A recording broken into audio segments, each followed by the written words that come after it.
So I'm not gonna lie, this was kind of a shock for me in terms of how much I enjoyed it. Really? Yeah, I was not expecting to enjoy this at all. I told you that whenever we saw a preview for Birds of Prey. I mean, I've kind of stopped watching, since we started doing this, I've kind of stopped watching reviews and stuff, and then so I don't really know what goes on. Like, when we go into movies, I like going in completely blind. Yeah. And then you told me earlier this week, you're like, it's getting pretty good reviews. Yeah, but like solid review, you know. But I told you, the more and more I kept seeing the previews, every time we would go and see a movie, I was like, I think I'm on board for this movie. Because all the actors... It was good. I really liked it. You know, it's very self-aware. See, well, that was what when leaving the theater, that's what I mentioned to you. I was like, I think this is what Suicide Squad was trying to be. You really want to call that movie Suicide Squad? Suicide Squad. You said it like 3 times today. I think that's what Suicide Squad was trying to be, and it didn't. It just wasn't. Like, you know, like the idea that Gotham is something that is like this, supposed to be like dark and gritty, but with Suicide Squad and in this movie in particular, the villains or the criminals are like really colorful and bright, and it's like it's to a point where I could see what maybe they were trying to do, but this just executed it pretty well. In particular, Ewan McGregor crushed. Ewan McGregor was awesome. I thought he was going to crush when I saw the previews, and he looked like he had an absolute blast doing this movie. Him and is it his wife now? No, it's his girlfriend / mistress. Well, mistress first. They met. I think they met on the set of Fargo, and he then dumped his wife of I don't know how many years. And he was like, "I'm just gonna get with Mary," and she was awesome. She was good. She had some, because she's playing that character, and it's there's not a lot of emotion character behind it. But then to like find out she has like no social skills at all. Well, and you can't blame her. Yeah. Like it was the situation that she was in. But the best scene, funniest scene for me, was where she's like kind of doing the Robert De Niro and Taxi Driver, where she's like trying to practice what she's gonna say to people. Like, do you know? Do you know my name? No. Do you know who? He goes, you don't know who I am, do you? Yeah, but she was like trying to perfect it, and she kept looking in the mirror. And you're right, like it was, like in a scene like that, she could have been kind of silly, but it was the fact that she was trying to be serious, and that's just the character she is. And that landed. It landed for me. Yeah. That was really, really funny. And she was trying to be serious, but at the same time, I think you could tell in her face she kind of realized how ridiculous it was. Yes and no, because she would say something and be like, no, that wasn't good. That wasn't good. Yeah. But she would know it wasn't good. Well, the funniest thing is that like she's trying to be a badass. And she is a badass. What is funny is like, no, you are a badass. and that yes, but that scene is hilarious. And another thing that made me laugh was at the end when Harley Quinn stole the car, and they're like, holy shit, she's stealing your car, and she's like, she starts laughing, and then she realizes like, oh, I shouldn't be laughing at that. Yeah. But because she has like odd social skills, she thinks that's funny. Yeah. You know, and I found that really funny as well. I wouldn't say. This is a movie where, actually, I would say, like, 3 people for me... you can't say they stole the show, because it was, like, 3 people, but... Margot Robbie is awesome as Harley Quinn. She was good in Suicide Squad, but I thought she was really good in this movie. I mean, she's one of the best actresses working. Yeah, but I think she in particular, I think, likes this character and has fun doing this character. Yeah, well, she plays it perfect. She's got the voice down, for one. And she's crazy. And she's all over the place. Well, that was another thing that I liked was, in this movie, they really... Now, I've only seen Suicide Squad once, and no desire to see it again. It's terrible. And I don't remember if they played this joke at all in that movie, but the running joke that she kept dropping in with her like psychology, like about I loved how that. she could like diagnose people, but it was just a quick break from her craziness, just to say like, you know, getting vengeance usually is not like the best coping mechanism, you know. And she was like, "Trust me from experience," you know. But I had to hear her inner monologue See, for most of the movie. See, that's something I enjoyed. I didn't know how I was going to like it at first, but as it went on, it was nice. And it was like explaining the craziness a little bit of some of the actions. This is something I personally, this is just me, the movie's kind of told out of order.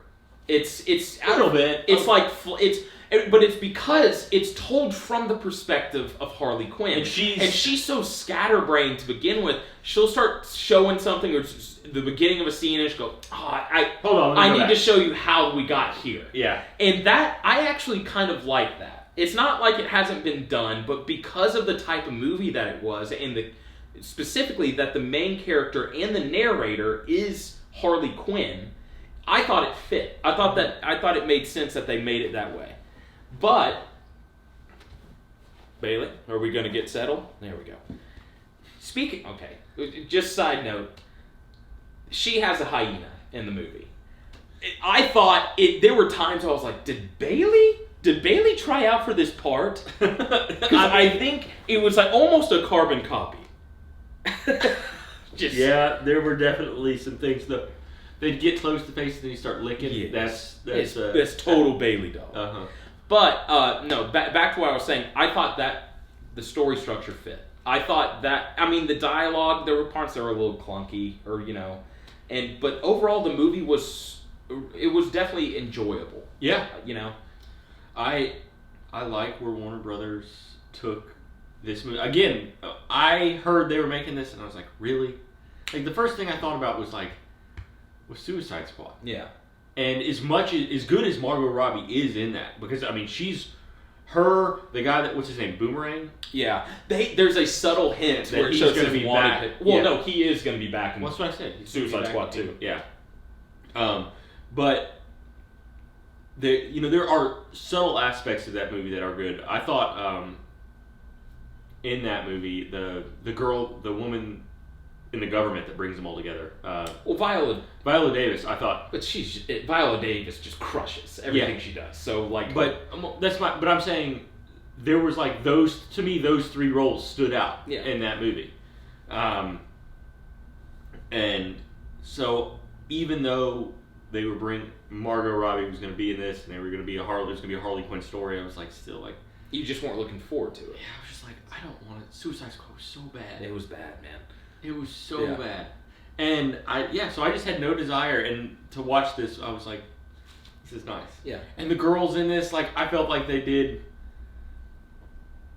feminism, Well, what they did, it was something, and it's something I like, and obviously it's a odd perspective, not an odd perspective, but it's a difficult perspective to come from, for me to say this, because I'm not a woman. Yeah. So I don't know how a woman's going to feel about how different superhero movies portray feminism. Mm-hmm. But I love Birds of Prey because it was not these women are badass because they're women. It's just these women are badass. And they're women. Yeah. And it has nothing to do with that they are women. It's just no, women can be badass. Yeah. And this movie displayed that perfectly. And they called her the crossbow killer, but it's Huntress. Yeah. That was a funny joke, but Huntress is a badass. She is wickedly badass. And then Harley Quinn, especially get a little coke in her. That was wild. I was like, I can't believe they went there. That it was that was her. Okay, I'm back on top. And in particular, that was probably my favorite sequence when she goes into the police station and it's she has the color. Gas canisters, that was awesome. Yeah. And then her fighting, she broke that guy's leg, the guy's leg with her baseball bat. But she's badass. Then you have the cop who's clearly good at her job, Rosie Perez, and she's awesome. And I love how they keep saying everything she says straight out of an '80s action. Yes, and and then even at the end, Mary Elizabeth Winstead's does she know that she sounds like she's from an 80s action show? Pop show? And yeah, and then Journey Smollett-Bell I thought she was really good as Black Canary. Yeah. But it was strange because even though this movie is very colorful and over the top, it seems it's set in reality a little bit. And that was the strangest part to me. But in the sense of the comics, it's like it makes sense. In the sense of the universe that they're in, it makes complete sense. But watching this movie where nothing supernatural really happens or fantastical really happens throughout any of it, and then she busts out that power. Yeah. And it just took me out of it for a second. It was like, but then I got there and go, but no, she's Black Canary. I was like, but that's a power she has. Like it's just gonna happen. But she was. I mean, again, all the actors were good. There was not anyone that was bad. His sidekick. We were on the same page? Were we talking about Black Mask sidekick? Yeah. Chris Messina as Victor Zsasz was. Yeah, he was a little unnerving. He was really menacing. Yeah. Now that character is. I mean, he's literally a psychotic serial killer that he puts a mark on his skin every time he has a victim. Yeah. And that was, I thought throughout the movie, it felt like there were more marks on his face. I like the ones that were fresh. Yes. And some that weren't. Yeah. And he was definitely unnerving. I kind of wish he went a little bit more. Like he was only unnerving, but he felt like just the henchman sometimes until the very end, where it became clear how kind of crazy he really was. Like he was clearly crazy, but by the end it was like, no, this guy's straight up insane. And I kind of wish they played more. Yeah. But that's not like a major complaint. Ewan McGregor was awesome. I know I had heard that some people were a little upset because in the comics, apparently, Black Mask is always in his mask. That character. He's never out of his mask. He always has that mask on. And he wears this mask for maybe 15% of the movie. It's the end. I'd even say less than that. 10? I mean, yeah, And he looked, to be fair, he looked dope in the mask, but... They got a good mask. It did look good. But Ewan McGregor, it didn't matter. He was... The character he was playing, he was menacing, he was over the top, he was funny, but he, And I actually... He's cutting people's faces off. That was something... I remember it was announced that he was going to be a homosexual character. And I was like, okay, that's an interesting choice, And then watching it, you're like, it works. Mm-hmm. It works really well. And I actually... it's nothing...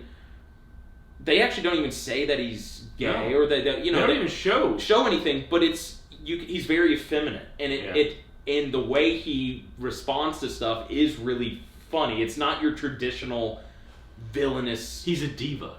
Yeah, he is. That's a very good way to put it. And for the style of the movie, that worked perfectly. But yeah, I definitely enjoyed this. I thought it looked really cool. All the actors fit well for their parts, and I'm really interested to see where Warner Brothers goes from here. In terms of, I'm not just talking about in this story or with Batman.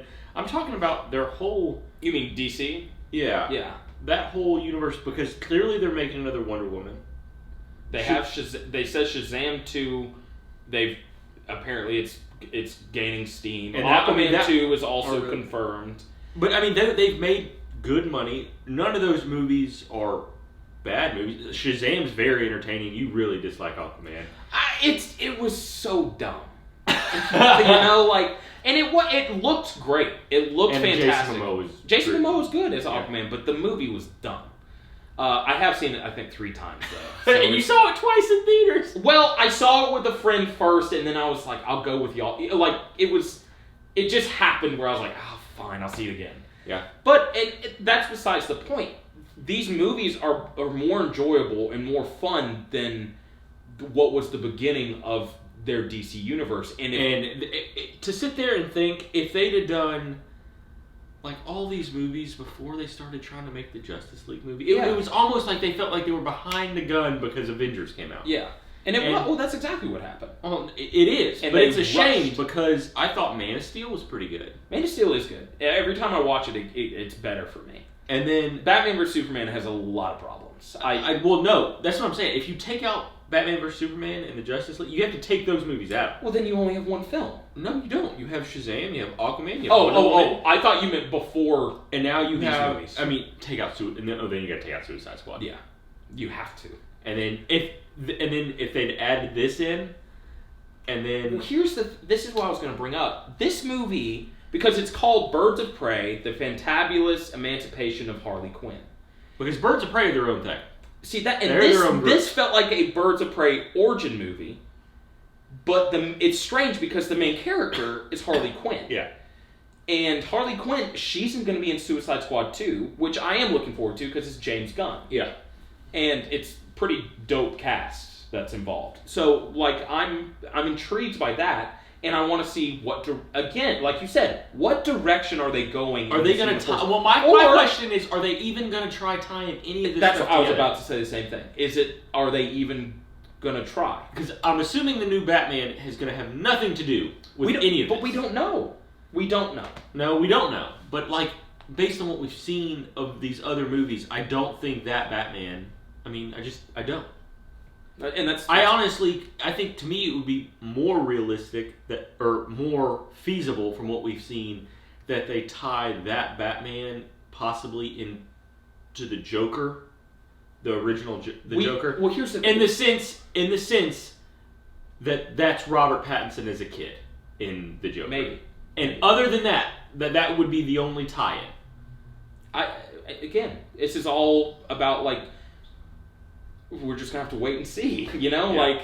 And I mean, they've been on a good run, and I hope this run continues For sure, because there are a lot of interesting, more characters with more depth in them, I think, than the Marvel universe. The Marvel universe has some that have a lot of depth. Like, there's a lot of depth to Spider-Man. Like, there's characters that are going through a lot, but a lot of those DC characters. They're all fucked up. Yeah. You know?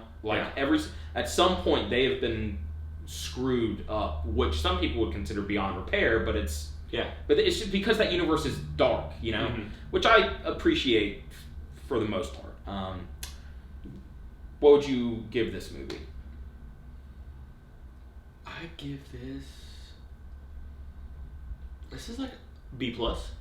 I think I'm going B. It is an enjoyable film. Some of the writing was off for me. Like, there were times that there were some scenes that just didn't really land. A semi-main character is Cassandra Cain, and I didn't think that girl was that good of an actress. Now, she's a kid. Yeah. I mean, it's a bit of an unfair statement, but sadly, I kind of felt the same way. You know, and she wasn't awful. But the fact that so much of the story is based around that character, and that character's almost forgettable when you walk away from it. Like, you don't remember that aspect of it. But honestly, those are this movie. It wasn't trying to be a masterpiece, which is something I appreciated about it. It was like, go in, have a fun time. It's gonna look good. There's how self-aware it is. Yes, is really funny. How it'll stop the screen and she'll explain who people are and what their grievances with her are. Yeah. The funniest thing for me was everyone has a grievance with her, but when she shows Ewan McGregor, he has she was like, where do I start? Mm-hmm. And it shows a ton that keep just flying by the screen. There was one that said she voted for Bernie. Yeah. There was one that made me laugh, which was she pronounced espresso, and I was like, of course he would get mad at that, you know? But you're right. I love the self-awareness to this movie, and I give it a B. Something else too. I think I am just going to give it a B. I'm going to let it sit. That I kept thinking about with the movie, because it's brought up. Even though the Joker's not in this, he plays a huge role in the movie. Yes, I really didn't think about that until now. But you're absolutely right. Almost the whole story is triggered by them breaking up. But it's not them breaking up. It's that she's no longer under his protection. Yes, because everyone his name is brought up several times because he's running the town. Mm-hmm. People do and don't do things because of the Joker. Yes. That was something that I didn't even think about, how, like, people just put up with her shit because it was like, she's dating Joker. Yeah. Like, we're not gonna harm her because we're gonna die. Yeah. And at that point, you know, is this Jared Leto's Joker? We're assuming so. Yes. I didn't like Jared Leto's Joker, but it fits. In his defense, that role was so small and almost felt forced. The movie was just so bad. Yeah. Like, it was a terrible comp. I would have loved to see that interesting, because that Joker is, like, he's already taken over Gotham. Mm-hmm. That is Joker at his height. Mm-hmm. The Joker he's portraying, and you catch, like, glimpses of it. You never really see. I mean, he was in Suicide Squad for 5 minutes. Yeah. You don't see. You see the origin of her. Yeah. And that's about it. But and I love her describing her past. Yeah. And how she runs through it real quick. And it's all cartoon. Yeah. That was well, and then she does it with the little girl too. And then she goes, "I've got some rules for you." And then you think the first rule is this huge long. She's talking for a while, and then she's like, Number two. and then it jumps to them. They're in her apartment. She's like, Rule 37, Yeah. Which means she's apparently continued to give her this. This chick's gonna be messed up.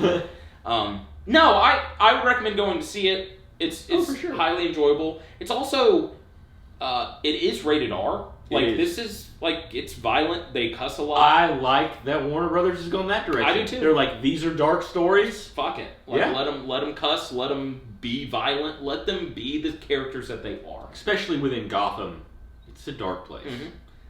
Mm-hmm. But yeah, I was down. Yeah. I hope we see her and those characters again. I want to see the Birds of Prey characters again. Yeah. I hope it's not just. I hope this was again. I hope this wasn't a one-off thing. Because it was an enjoyable film. It was, and it's something I'll definitely watch again. Like, I enjoyed it. Just part of me thinks Warner Brothers is like they're just making movies. Man. Yeah, maybe they're like, what if we just make them with reckless abandon? Like, there's no connectivity or whatever. So, which, if that's what the direction they're going in, that's fine. That's fine. I mean, because the past couple of movies they've put out, they're not necessarily the best movies, but I've just enjoyed watching. Yeah, them. they're definitely enjoyable. So, but yeah, that was our take on Birds of Prey, the Fantabulous Emancipation of Harley Quinn, and you can check us next time with our take.